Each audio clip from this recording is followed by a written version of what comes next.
Hello guys, welcome to SV Education. இன்னைக்கு நம்ம என்ன பார்க்க போறோம் அப்படினா 10th standard 5 mark important question seriesல chapter 7ல எடுத்துக்காட்டு 7.30 தான் பார்க்க போறோம். நம்ம ஆல்ரெடி chapter 1ல இருந்து chapter 7 வரைக்கும் 5 mark important question ஒரு சீரிஸே போட்டுருக்கோம். சோ நம்ம சேனலுக்கு இப்போதான் நீங்க புதுசா வரீங்க அப்படினா just அந்த subscribe பட்டனை கிளிக் பண்ணிட்டு அப்படியே பிளேலிஸ்ட்ல போய் செக் பண்ணுங்க. உங்க லைஃப்க்கு வந்து ரொம்ப யூஸ்ஃபுல்லா இருக்கும். சரி வாங்க இன்னைக்குள்ள வீடியோக்குள்ள போலாம். இன்னைக்குள்ள வீடியோ என்னதுன்னா எடுத்துக்காட்டு 7.30 ஓகேவா. முதல் क्वेश्चन நல்லா ரீட் பண்ணிக்கோங்க. களிமண் கொண்டு செய்யப்பட்ட 24 சென்டிமீட்டர் உயரமுள்ள ஒரு கூம்பை ஒரு குழந்தை அதே ஆரமுள்ள ஒரு உருளையாக மாற்றுகிறது எனில் உருளையின் உயரம் காண்க அப்படின்னு கேக்குறாங்க. இந்த क्वेश्चन சிம்பிள்ங்க. நம்ம அந்த சின்ன பிள்ளைங்க அந்த க்ளே யூஸ் பண்ணுவாங்க தெரியுமா? அந்த க்ளே வந்து முதல்ல வட்டமா வச்சிருப்பாங்க. திடீர்னு நினைச்சுவாங்க அதை வந்து சதுரமா மாத்துவாங்க. திடீர்னு நினைச்சுவாங்க ஒரு கூம்பா மாத்துவாங்க. திடீர்னு ஒரு முக்கோணம் மாத்துவாங்க. சரியா? ஆனா அந்த க்ளே வந்து அளவு வந்து சேமா தான் இருக்கும். அதே கான்செப்ட் தான் இங்க என்ன சொல்றாங்கன்னா களிமண் வச்சு ஒரு கூம்பு இருக்கு. சரியா? அந்த கூம்பை அதே அளவு தான் இருக்குது ஆரம். ஆனா அது வந்து உருளையா மாத்துதாங்க ஒரு குழந்தை எனில் அந்த உருளையோட உயரத்தை வந்து கேக்குறாங்க. இதுதான் கான்செப்ட். ஓகேவா? இப்போ உங்களுக்கு என்னென்ன கொடுத்துருக்காங்க? கூம்பு கொடுத்துருக்காங்க, உருளை கொடுத்துருக்காங்களா? கூம்பு உருளை. சரியா? இப்போ அவங்க என்ன சொல்றாங்கன்னா அதே ஆரமுள்ள ஒரு உருளை தானே. அப்ப ஆரம் வந்து சேஞ்ச் ஆகுதா? ஆரம் வந்து எங்கேயுமே சேஞ்ச் ஆகல. அப்ப ரெண்டுக்குமே சேம் ஆரம். ஓகேவா? இப்போ அதுக்கு அடுத்து உயரம் பாருங்களேன்.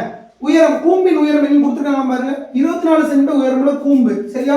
அப்ப கூம்பின் உயரம் எத்தனை? 24 சென்டிமீட்டர். ஓகேவா? எனில் உருளையின் உயரம் கண்டுபிடிக்கிறாங்க. அப்ப உருளையின் உயரம் என்னது? அதான் நம்மளுக்கு வந்து கேட்டிருக்காங்க. ஓகேவா? இப்போ நம்மளுக்கு உருளையின் கன அளவு ஈக்குவல் டு கூம்பின் கன அளவு. இதான ஃபார்முலா. உருளையின் கன அளவு ஃபார்முலா என்னது? r square h. கூம்பின் கன அளவு ஃபார்முலா 1/3 r ஸ்கொயர் h. ஓகேவா? இதான ஃபார்முலா. இப்போ பாருங்களேன் h இங்க h1 அங்க வந்து h2. ஓகேவா? அப்போ h1 h2 ன்னு சேஞ்ச் பண்ணிக்கோங்க.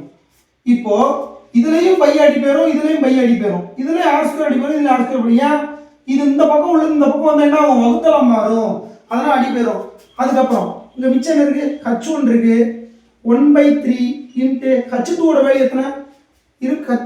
h1 உருளையின் கன அளவு. உருளையின் கன அளவு இங்க தான் h2. இங்க h2 இங்க h1. ஓகேவா? h1 ஓட வேல்யூ எத்தனை? 24. இப்போ அடி விடுங்க. 1 3 3 m3 24. அப்ப h1 ஓட வேல்யூ எத்தனை? 8. therefore உருளையின் உயரம்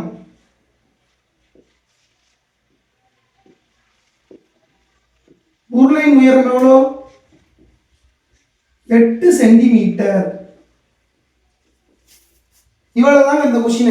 ஆனா இந்த क्वेश्चन ரெண்டு டைம் வந்து 5 மார்க்ல வந்து கேட்டிருக்காங்க. ஓகேவா? இது வந்து 5 மார்க் क्वेश्चन மாதிரி இருக்கு, 2 மார்க் क्वेश्चन மாதிரி இருக்கு. சோ நல்லா அந்த क्वेश्चन பாத்துக்கோங்க.